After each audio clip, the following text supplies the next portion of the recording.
Perdana Menteri Jepang Fumio Kishida mengungkapkan rasa terima kasih atas selamatnya para penumpang pesawat Japan Airlines yang terbakar. Kebakaran pesawat tersebut terjadi pada Selasa 2 Januari 2024 di Bandara Haneda, Tokyo setelah diduga bertabrakan dengan pesawat penjaga pantai. Adapun penumpang pesawat ini berjumlah 379 orang dan berhasil keluar dengan selamat sebelum pesawat dilalap api. Karena itu, Fumio Kishida berterima kasih atas kerjasama seluruh pihak staf pesawat, staf bandara, hingga para penumpang. Selain itu, Fumio Kishida bersama Menteri Transportasi Jepang Tetsuo Saito juga menyampaikan bela sungkawa atas insiden tersebut. Sebab, insiden kebakaran pesawat ini telah menewaskan 5 orang awak dari pesawat penjaga pantai.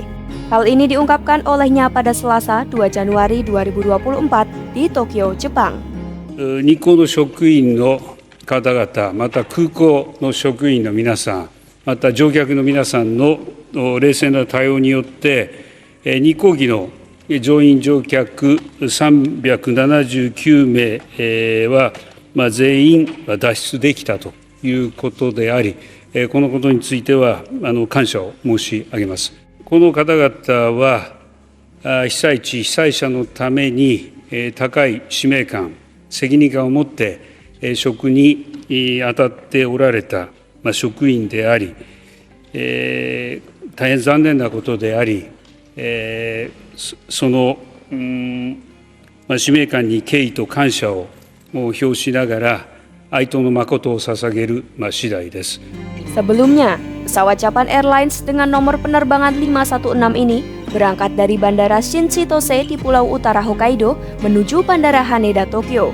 Tabrakan pun terjadi saat pesawat Japan Airlines mendarat di salah satu dari 4 landasan pacu Haneda, tempat pesawat penjaga pantai bersiap lepas landas. Kemudian, sejak terjadi insiden kebakaran itu, Bandara Haneda telah menutup semua landasan pacu di sana. Hingga kini, pejabat Kementerian Transportasi pun masih menganalisis komunikasi antara pejabat kontrol penerbangan dan kedua pesawat. Lebih lanjut, pemerintah juga akan mewawancarai pejabat Japan Airlines untuk mengetahui penyebab tabrakan tersebut.